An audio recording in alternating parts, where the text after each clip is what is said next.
অনেক লাফালাফি করছে দালাল ভাইয়েরা, কারণ ঘরের ভিসা, ইমিগ্রেশনের ভিসা, ওই ফ্রি জোনের ভিসা, বহুত মানুষের টাকা খাইছে। ওই ভাই ঘরের ভিসা টাইপিং হয় না, ঘরের ভিসা দিচ্ছে আজকাল আবার দিয়া এই দেশের গভর্নমেন্ট, আর কয়েকজনের ডাব্বা ধরাইবেন।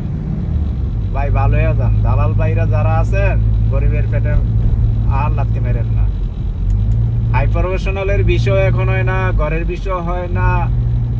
তো আমরা তো চল্লাফেরা খাইতেছি, আমাদের কোম্পানি আছে, বড় বড় সাইট আছে, চল্লাফেরা খাইতেছি, কিন্তু আমার একটা দুঃখ লাগে, দালাল ভাইরা তো তাদের পেট চালাইতে অন কষ্ট। যাওয়া ঘরের বিষয় খোলা ছিল তাও বন্ধ, টাইপই হইতেছে না। তো কোনো বাঙালি ভাই, গরিব ভাইয়েরা কারো কাছে ভিসা খুলছে বইলা কোনো টাকা লেনদেন করেন না। বর্তমানে দুবাই টোটালি ভিসা বন্ধ।